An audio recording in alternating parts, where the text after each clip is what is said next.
अल्हम्दुलिल्लाहि वकफ़ा वस्सलातु वस्सलामु अला अशरफिल अंबिया मुहम्मदिल मुस्तफ़ा व अला आलिहि व अस्हाबिहि व अज़वाजिहि व ज़ुर्रिय्यतिहि व अहले बैतिहि अजमईन, अम्मा बाद। अवैस इक़बाल का मारकतुल आरा या तगड़ा सवाल जो है, सवाल नंबर 10, इसमें वो फरमाते हैं कि मॉडर्न ह्यूमन्स 2 लाख साल पहले अफ्रीका से निकलते हैं। मॉडर्न ह्यूमन्स से यूँ लगता है कि जैसे वो जीन्स पहन के या गिटार साथ लेके और कानों में जो है वो हैंड फ्री लगा के तो बाहर निकले अफ्रीका। मॉडर्न ह्यूमन्स, इंसान लिखना 5423 साल पहले समरिया इराक में जो है, ये समरा असल में नाम समरा है अरबी में, इसका समरा इराक में शुरू करते हैं, यानी इराक से लिखने पढ़ने का सिलसिला शुरू होता है।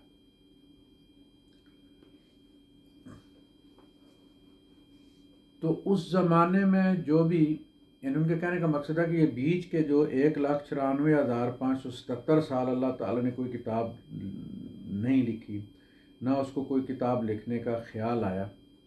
जैसे ही समरा में इराक में इंसानों ने मट्टी की अलवाह पर लिखना शुरू किया तो लोहे तकदीर मुतारफ़ हो गई, 4 किताबें नाज़िल हो गईं।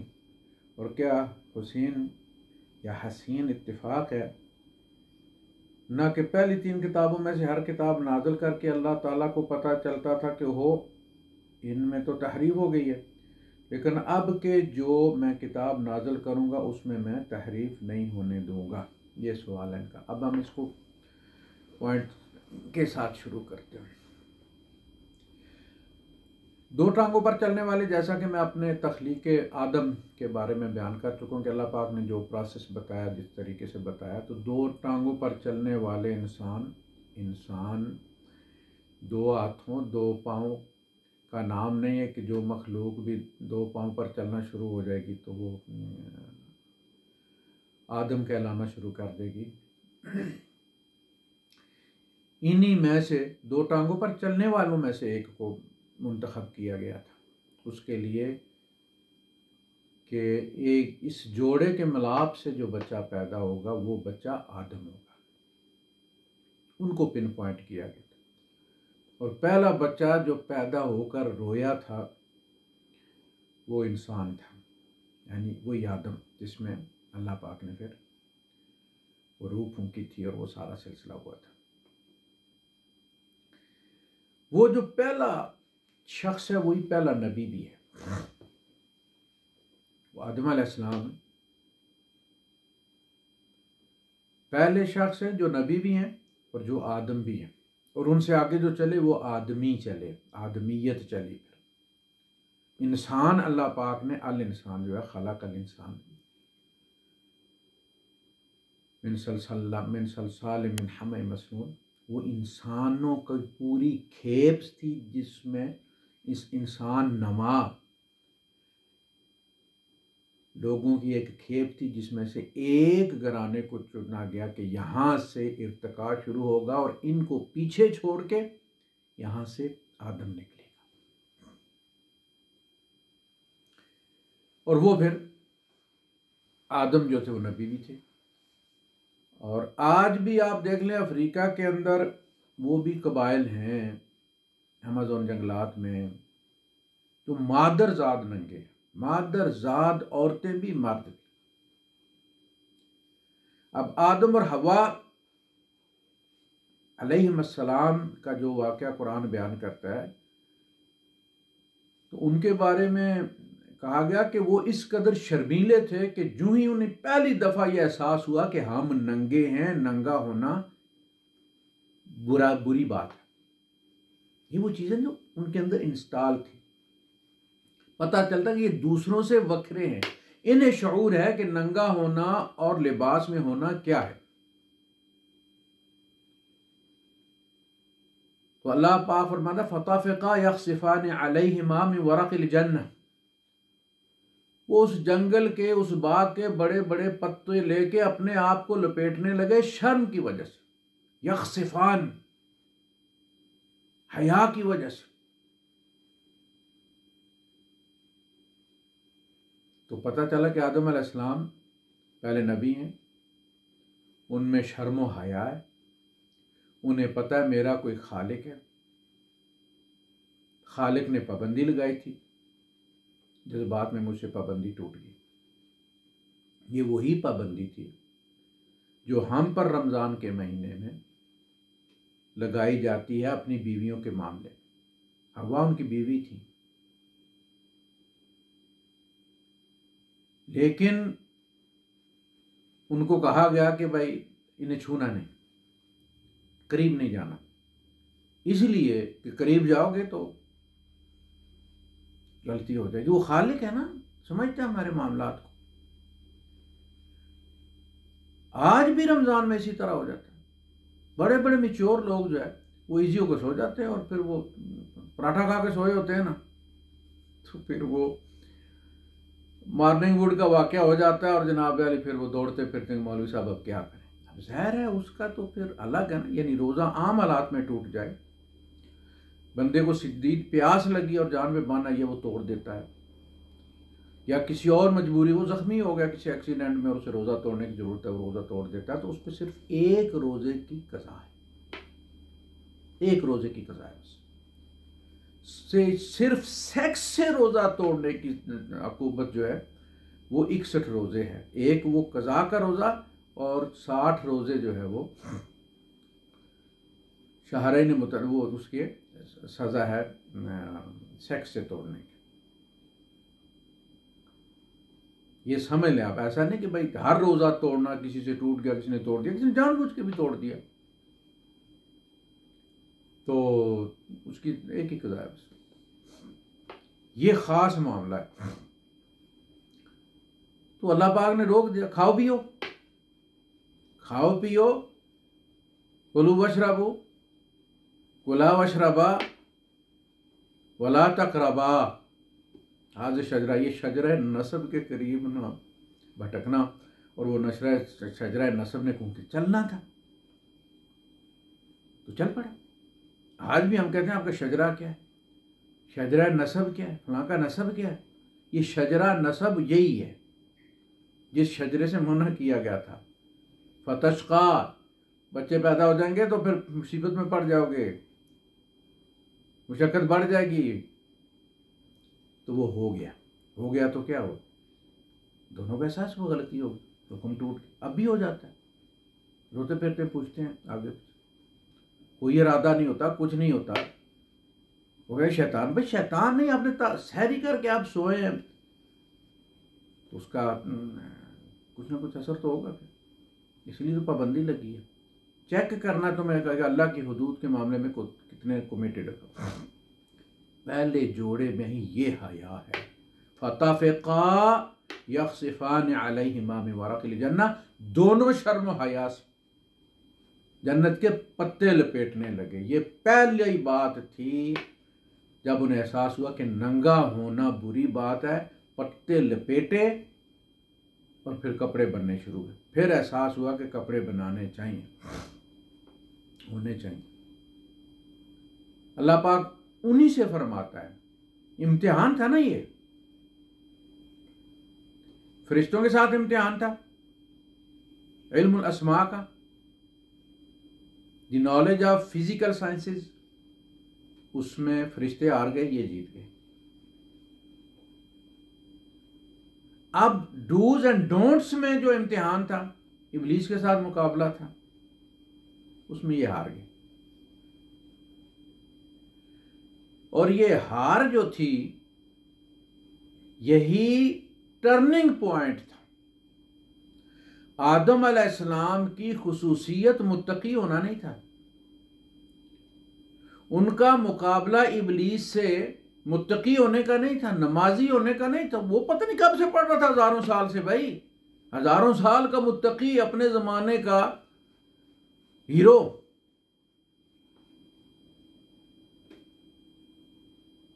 नमाज और तकवे का इम्तहान नहीं था, इम्तहान यह था कि गलती हो जाने के बाद दोनों के रवैयों में फर्क क्या है। इब्लीस से भी गलती हुई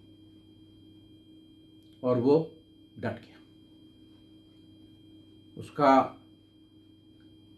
करैक्टर आलूदा हुआ नाफरमानी से, उसे कोई फिक्र नहीं, उसे साफ करने की फिक्र ही नहीं हुई, वो उसमें लेट गया, दलदल तक घुस गया, उस गले गले तक उस दलदल में घुस गया। आदम अलैहिस्सलाम जो ही एहसास हुआ कि ये क्या हो गया, उन्होंने तौबा की और काला रब्बना ज़लमना अनफुसना, अल्लाह हम दोनों अपनी जात पर जुल्म कर बैठे, व लम तग़फिर लना व तरहमना लनकूनन्ना मिनल खासिरीन, अगर तूने हमें माफ़ ना फरमाया और हमारी तौबा कबूल ना की तो हम घाटा पाने वालों में से हो। खड़े हुए, उस गंदगी से निकलने की कोशिश की उन्होंने, उस स्टेटस से निकलने की कोशिश की उन्होंने, बस ये फ़र्क था, इसने इन्हें आदम बना दिया, इन्हें रब का खलीफा बना दिया। वो सब कुछ होने के बावजूद भी नाफरमान निकला अपने मालिक का, उसके तकवे ने उससे मगरूर किया, उसमें फूंक भरी या ना खैर मिन हो, लेकिन उसे झुकना नहीं सिखाया। और अल्लाह पाक को वो मखलूक मतलूब थी कि जिससे गलती हो तो रोए, वो रोए, माफ़ी मांगे, पलट कर आए, कुछ भी कर ले लेकिन तेरा दर नहीं छोड़ूंगा। वो एक शेर है सिलसिले में जिसका मतलब ये है कि हमें दुश्मनी में भी, रकाबत में भी, सज़ा में भी, अकूबत में भी शरीक पसंद नहीं। गुस्सा भी करना तो हम ही पे कीजिए, नाराज़ भी होना तो हम ही से नाराज़ हो लीजिए, ये रिश्ता भी हमसे ही रखिए बस। तो आदम अलैहिस्सलाम पहले इंसान, अब पता नहीं उसका मॉडर्न से क्या मुराद है उस बंदे की। अच्छा, उसके बाद वो कहते हैं कि किताबें क्यों नहीं नाज़िल हुई। अल्लाह पाक ये फरमाता है कि वह इम मिन उम्मतिन इल्ला खला फीहा नज़ीर, कोई ऐसी उम्मत नहीं गुजरी, यानी कोई ऐसा ग्रोह नहीं गुजरा कि जिसमें डराने वाला हमने ना भेजा और उनको सज़ा का मुस्तौजब बना दिया।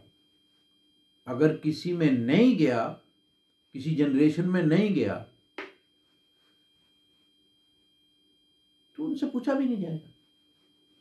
अगर आदम अलैहिस्सलाम से पहले की मखलूक इसी तरह की थी, सहम ही थी, बल्कि हो सकता है उनमें से दो चार की शक्ल आदम अलैहिस्सलाम से मिलती भी हो, वो खूनी रिश्ता तो था, जेनेटिक का रिश्ता तो था, लेकिन अगर उनमें वो रूह नहीं थी जो आदम में थी तो उनसे पूछा भी नहीं जाएगा। जिसको शऊर दिया था उसी से पूछा जाएगा। तो फरमाया फ़इम्मा, या जब ये तौबा कबूल की अल्लाह पाक ने, यानी वो रो रहे थे, उन्हें पता नहीं था माफी कैसे मांगनी है, माफी कैसे मांगनी है।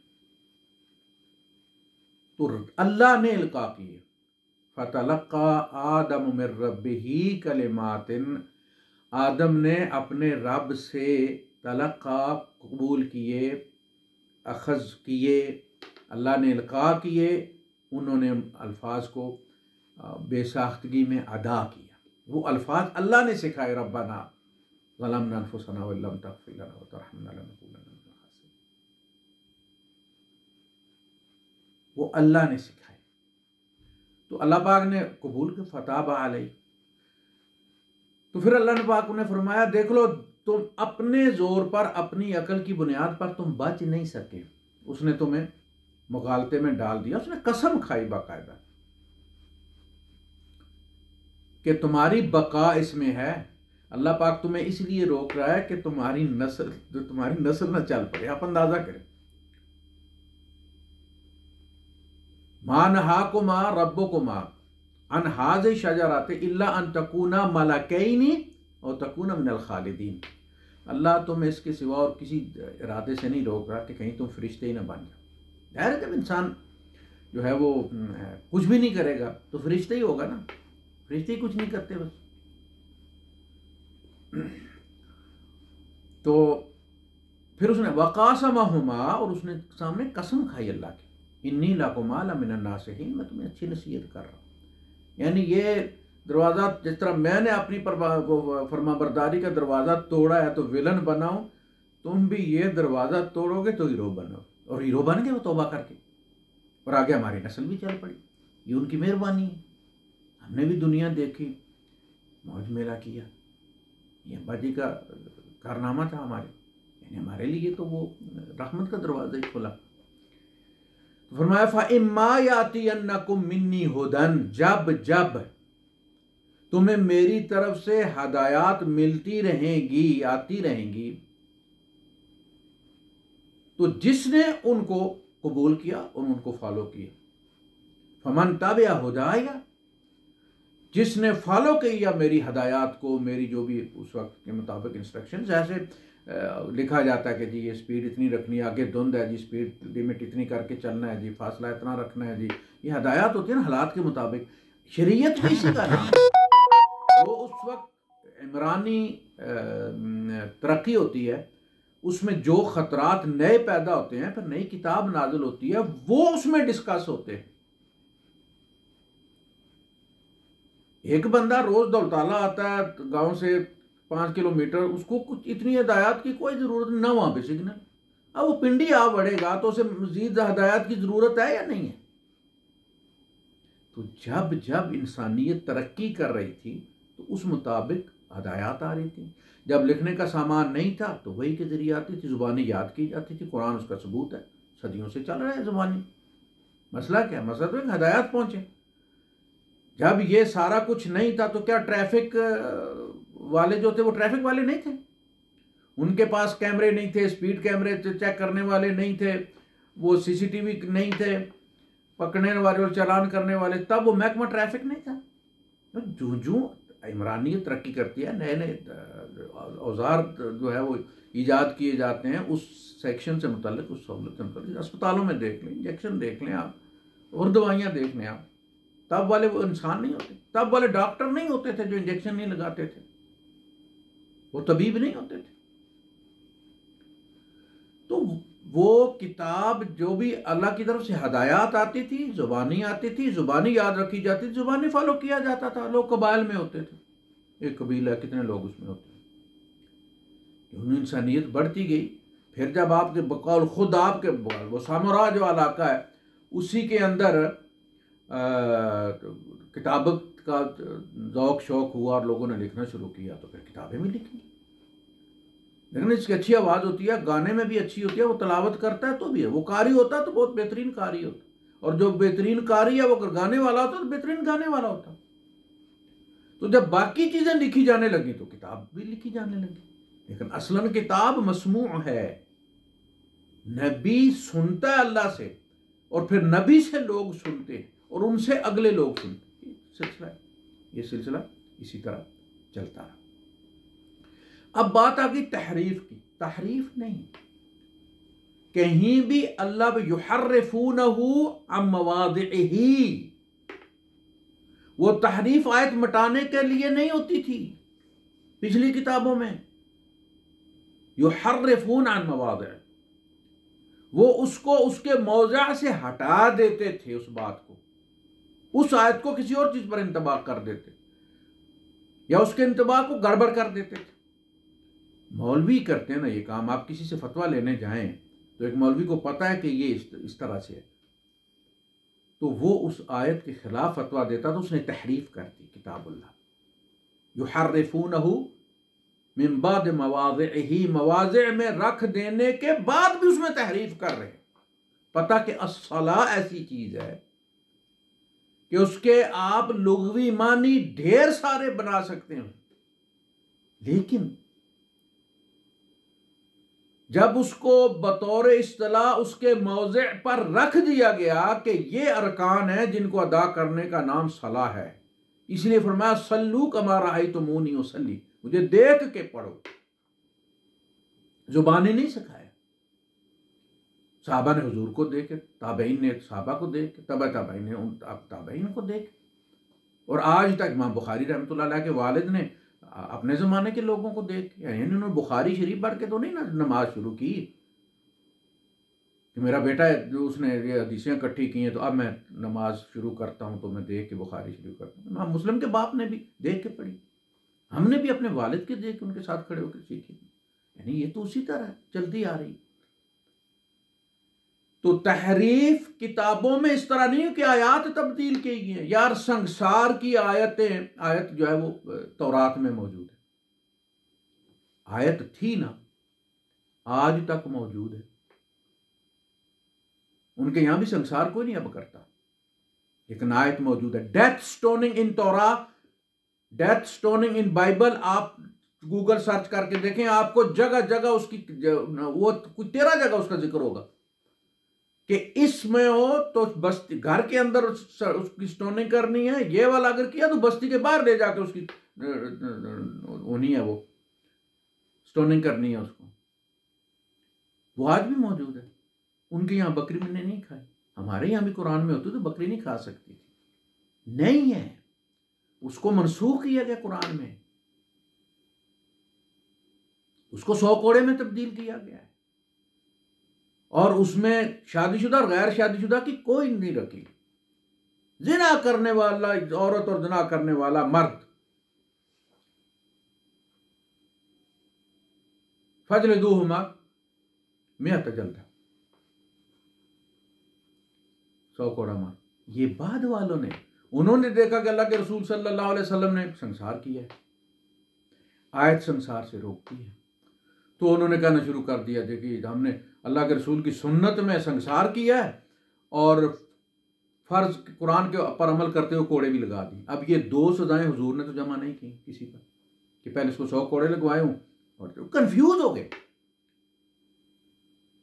ये ना सोचा कि हुजूर अगर उससे पहले संसार कर रहे थे तो वो तौरात वाली आयत के मुताबिक कर रहे थे, अल्लाह की शरीयत के मुताबिक कर रहे थे। वो संसार कोई भी नबी आके शरीयत खुद तब्दील नहीं करता,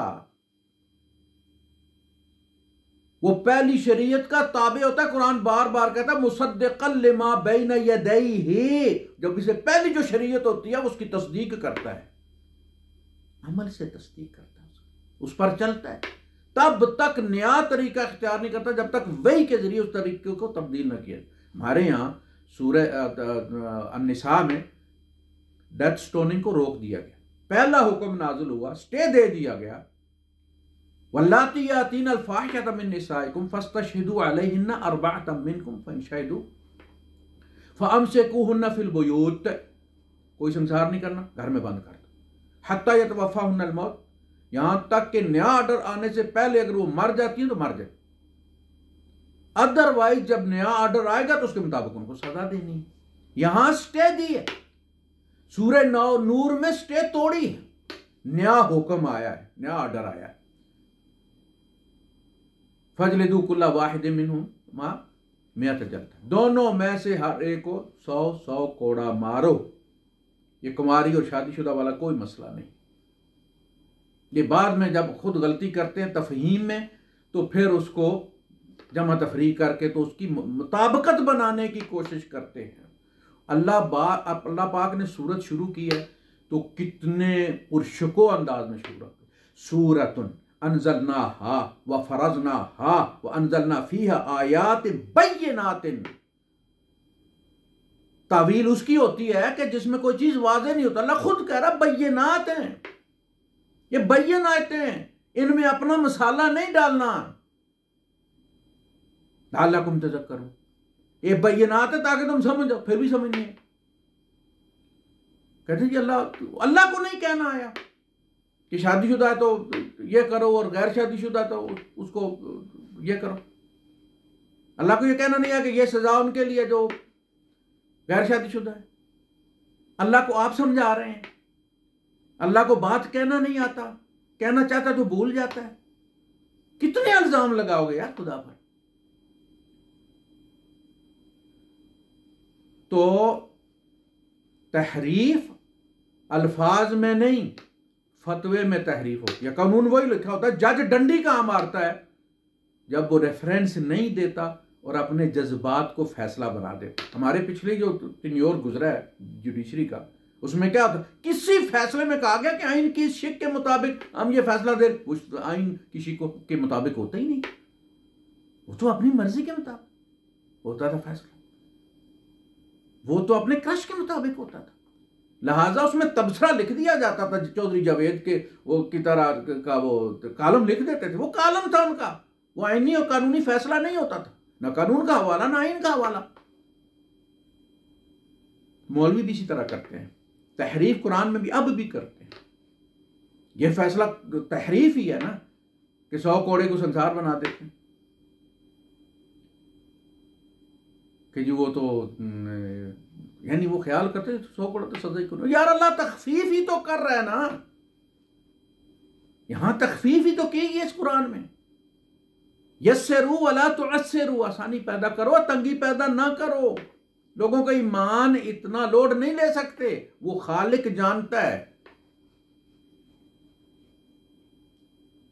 वबश्शिरू वला तुनफ्फिरू, लोगों को रब के बारे में बिशारत दो। है कोई चंगी गल भी अल्लाह के बारे में कर दो, लोगों के दिल अल्लाह की तरफ मायल हों। और डरा डरा के उनको मूत्र निकाल देते हो तुम, अल्लाह की तरफ कैसे आएंगे? डरा हुआ बच्चा कभी टीचर से मोहब्बत करता है? डरा हुआ बच्चा मां बाप से मोहब्बत करता है? नहीं करता। जो सामने होते हैं उनको देख के नहीं करता कि वो मेरे लिए इतनी मुशक्कत कर रहे हैं, लेकिन डरता है उनसे। डर और मोहब्बत में जमीन आसमान का फर्क होता है। चले इंशाल्लाह इसको फिर देखते हैं। तो अर्ज ये कर रहा था कि वो तहरीफ इस तरह की नहीं होती थी, नए हालात होते थे, नई किताब आती थी। क्योंकि कुरान आखिरी शरीयत है, लिहाजा वो जो पाबंदियां पिछलों की बदमाशी की वजह से लगाई गई थी, उनके रवैयों की वजह से, अल्लाह पाक ने फरमाया ज़ालिका जज़यनाहुम बिबग़यहिम, वो जो चर्बी वगैरह हराम की गई ना बनी इसराइल पर, तो अल्लाह पाक ने फरमाया कि ये हमने उनकी सजा के तौर पर हराम की थी, उनकी बगावत बागियाना रवैये की बुनियाद, बिबग़यहिम, बागियाना रवैये की बुनियाद पर उनको भी। ये कोई शरीयत में दायमी शरीयत नहीं थी कि ये चर्बी नहीं खानी। लेकिन चूंकि आपको चली कि नई शरीयत आ गई, तुम नए लोग आ गए हो, नए ईमान वाले आ गए हो, तो तुम खाओ। तो वो फिर यहां आके इस शरीयत में दायमी शरीयत बन गई। अब उसमें से जो चीजें तादीबी थी, सजा के तौर पर थी, उनको निकाला गया। तो तहरीफ उसकी बुनियाद नहीं। कुरान में सूरह अल-माइदा में अल्लाह पाक ने पूरे रुकू में तीनों मज़ाहिब को यह कहा है कि अपनी अपनी किताब के मुताबिक अमल करो। पहले यहूद का जिक्र किया और उनसे कहा है वमन लम देखें जी, जो पूरी इन्ना अंज़लना तौरात फ़ीहा हुदन व नूर, वो पूरा करके तो वमन लम यहकुम बिमा अंज़लल्लाह फ़उलाइका हुमुल काफ़िरून, ये तौरात के बारे में आई है। खोलिए देखिए सूरह अल-माइदा को, ये तौरात के बारे में है। यहूद को कहा गया कि अगर तुम इसके मुताबिक नहीं फैसले करोगे तो तुम काफिर हो। वकतबना अलैहिम फिहा अन्न नफ्स बिन्नफ्स वल ऐन बिल ऐन वन नफ्स बिन्नफ्स वल अनफ बिल अनफ, वो सारा वसिन्न बिसिन्न, वो सारा यहूद के बारे में है। वो तौरात में है ये कानून, ये इसमें कुरान में नहीं। अल्लाह पाक तौरात का बता रहा कि हमने उसमें हदायत दी थी, ये भी उसमें शामिल था, ये भी उनसे हमने ऐद लिया था। जान के बदले जान, कान के बदले आंख के बदले आंख, नाक के बदले नाक, कान के बदले कान, दांत के बदले दांत। उसके बाद फिर इस नसारा से अल्लाह पाक ने कहा कि वल यहकुम अहलुल इंजील बिमा अंज़लल्लाहु फी, इंजील वाले उस पर अमल करें जो अल्लाह ने उसमें नाजिल किया। अगर तुम्हें यानी कोई सजा सख्त मिलती है और तुम्हें डिस्काउंट चाहिए तो फिर आखिरी नबी और आखिरी किताब पर ईमान लाना पड़ेगा, फिर तुम्हें वो डिस्काउंट हासिल। यानी एक ऐसी चीज है जो यहाँ इस्लाम में अल्लाह पाक ने उसको अलाउ कर दी, लेकिन तौरात में अलाउ नहीं थी, इंजील में अलाउ नहीं थी। वो उस पर अमल करेंगे तो सजा मिलेगी, मोमिन उस पर अमल करेगा तो सजा नहीं मिलेगी, क्योंकि उसको उसने जिस किताब पर ईमान लाया उसमें वो माफ कर दी गई थी, तब्दील कर दी गई थी। वो अगर करते तो वो नाफरमानी करके उस अमल से रूगर्दानी कर रहे हैं। समझ लगे बात की कि नहीं? वो कोड़े ना मारें, अपना संसार ना करें तो मुजरम है। हमें कोड़ों का हुक्म दिया गया, उन्हें कोड़े चाहिए, संसार से बचना है तो इस नबी और इस किताब पर ईमान लाएगा गुजारा। फिर उनको कहने के बाद फिर अल्लाह पाक ने हुजूर से खिताब किया आखिर में, उसी तरतीब से तौरात, इंजील, फिर कुरान, और फिर कहा कि ये किताब मुहैमन है, यानी वो जितनी तालीमात पहली किताबों में थी वो इसमें जमा कर दी गई हैं, और जो इसमें है वही शरीयत है, जो इसमें नहीं, उनमें से जो चीज़ यहाँ मेंशन नहीं है वो मनसूख समझे। एक रकू है सिर्फ, तीनों मज़ाहिब को अपनी अपनी किताबों के पर अमल करके जीने की इजाज़त दी गई है। मुहासबा यहूद का तौरात के मुताबिक होगा क़यामत के दिन, ईसाइयों का इंजील के मुताबिक होगा क़यामत के दिन, मुसलमानों का कुरान के मुताबिक होगा। इसके बारे में फरमाया कि अल कुरान हुज्जतुन लका औ अलैका, ये कुरान या तेरे हक में गवाह होगा क़यामत के दिन या तेरे खिलाफ होगा। देख ले, सोच ले कि तू क्या कर रहा है, वो इस किताब में मेंशन है, उनकी खिलाफ वर्जी करेगा, ये तेरे खिलाफ गवाह बन के आएगा। व आखिर दावाना अनिल हम्दुलिल्लाहि रब्बिल आलमीन।